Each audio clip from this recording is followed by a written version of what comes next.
दोस्तों, आज की कहानी है एक पिता और बेटी की दर्दनाक कहानी। कहानी पसंद आए तो वीडियो को लाइक और सब्सक्राइब जरूर करना। उन दिनों मैं अपनी जॉब को लेकर बड़ी खुश थी। ग्रेजुएशन करते ही एक बड़े स्कूल में मुझे ऑफिस असिस्टेंट के रूप में काम मिल गया था। छोटे शहर में एक निम्न मध्य वर्गीय परिवार की लड़की के लिए यह उपलब्धि बहुत बड़ी थी। जहां आमतौर पर ग्रेजुएशन करते ही लड़कियों को शादी कर ससुराल भेजने की रवायत हो, वहां मुझे सुबह सुबह तैयार होकर बैग लटकाकर रिक्शे से नौकरी पर जाता देख मोहल्ले में काइयों के सीने पर सांप लौट जाता था। औरतें मेरी माँ के कान भरती, लड़की हाथ से निकल जाएगी, बाहर की ज़्यादा हवा लगी तो लड़का मिलना मुश्किल हो जाएगा, बगैर बहुतेरे थे जो मेरे पापा को ताना मार से भी नहीं चूकते थे कि अब बेटी की कमाई खाओगे भैया, मगर पापा ऐसे लोग की बातों को हंसी में उड़ा देते थे। पापा मुझसे बड़ा प्यार करते थे, हर बात में उनकी रजामंदी होती थी। मैं उनकी इकलौती दुलारी बेटी जो थी। माँ मुझे डांट दे तो पापा उनको खूब सुनाते थे। बीए करने के बाद से माँ को मेरी शादी की चिंता खाए जाती थी। हर वक्त पापा को टोकती रहती कि उम्र ज़्यादा हो गई तो ढंग से लड़का नहीं मिलेगा। इसके लिए यही नहीं, माँ मुझे ससुराल में रहने के तौर तरीके सिखाने की कोशिश भी करती रहती थी। 8 घंटे की नौकरी के बाद जब मैं शाम को थकी हारी घर आती तो माँ चाहती थी कि मैं रसोई भी बनाऊं। इस बहाने से वे चाहती थी कि मैं कुछ अच्छे पकवान बनाना सीख लूं।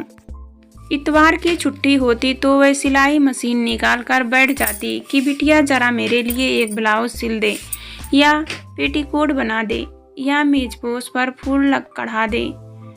और मैं इतवार की छुट्टी दिन भर सोकर गुजारना चाहती थी ताकि हफ्ते भर की थकान उतर जाए। मुझे गृहस्थी के इन कामों से बड़ी चिढ़ मचती थी।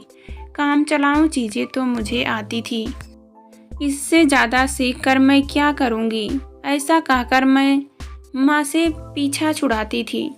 मगर माँ की कवायतें चलती रहती थी। वह किसी न किसी तरह मुझे गृहस्थी के काम में निपुण बनाना ही चाहती थी।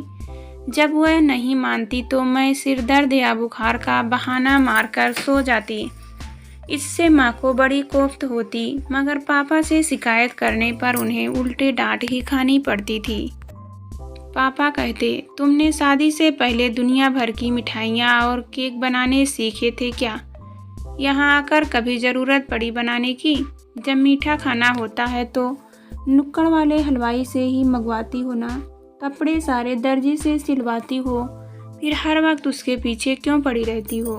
उसको करने दो जो वो करना चाहती है। कई दफ़ा दोनों में मुझे लेकर गंभीर बहस भी छिड़ जाती थी, लेकिन मुझ पर कोई फर्क नहीं पड़ता था क्योंकि मुझे पता था कि पापा मेरी ही साइड लेंगे। उन दिनों ऑफिस में नए नए कंप्यूटर लगे थे जिन्हें देखने, सीखने और चलाने में मुझे बड़ा आनंद आ रहा था। जानकारी भी खूब बढ़ रही थी। अकाउंटेंट्स का काफ़ी काम मैंने सीख लिया था। टाइपिंग स्पीड तो पहले ही काफ़ी तेज़ थी, अब कंप्यूटर पर भी हाथ आजमाने लगी हूँ। स्कूल के मालिक मुझ पर बड़ा भरोसा करते थे। वह जानते थे कि मैं ऑलराउंडर हूँ, इसलिए मुझे अतिरिक्त काम भी देने लगे थे और इन कामों में मुझे मज़ा भी खूब आता था। स्कूल में होने वाले विभिन्न सांस्कृतिक कार्यक्रमों की देखरेख भी मैं करने लगी थी। महज 3 साल में मैं पूरे स्कूल की सुपरवाइज़र हो गई थी। धीरे धीरे स्कूल के सारे काम मुझसे पूछकर ही होने लगे थे। दिन महीनों में और महीने सालों में बदलते चले गए। मेरे लिए कई रिश्ते आए, मगर कहीं बात नहीं बनी। कभी मैं लड़के में कोई खोट निकाल देती तो कभी लड़के वालों की ओर से मेरे में खोट निकाल दी जाती। कोई मुझे नौकरी छोड़ने को कहता तो मैं खड़े खड़े मुंह पर रिश्ते के लिए ना बोल देती, जिस जगह मालिक के बाद सिर्फ मेरे ऑर्डर चलते हों। ऐसी नौकरी को छोड़कर किसी चारदीवारी में बंद हो जाने को मैं बेवकूफ़ी मानती थी। आज 20 साल हो गए थे वो स्कूल जो सिर्फ 12वीं तक था, मेरी मेहनत से अब कॉलेज में तब्दील हो चुका है। कॉलेज की नई बिल्डिंग में मेरा ऑफिस किसी बड़े अधिकारी के ऑफिस की तरह लकदक दिखता है। बड़ी सी गाड़ी में मैं कॉलेज आती हूँ। हेड मिस्ट्रेस के तौर पर शहर भर में मेरी खूब इज्जत है। बड़े बड़े अधिकारी अपने बच्चे को एडमिशन के लिए मेरे पास नाक रगड़ने आते हैं। शहर के बड़े बड़े फंक्शन में मैं चीफ गेस्ट बनकर रह जाती हूँ। पापा अब नहीं रहे, अब घर में सिर्फ माँ है और मैं। हम दोनों खुश हैं, आराम से हैं, किसी बात की कमी नहीं है।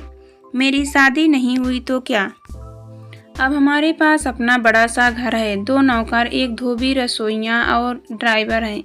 सोचती हूँ अगर माँ की जिद पर नौकरी छोड़कर पकवान बनाना सीखती, कपड़े सीना और झाड़ू पोछा लगाना आ जाता तो मैं किसी से शादी करके उसके घर में बस यही काम कर रही होती। ना आज़ाद होती, ना आर्थिक रूप से संपन्न, ना मुझ में निर्णय लेने की क्षमता होती, और रोती रहती जैसा कि मेरी कई सहेलियों के साथ होता आ रहा है।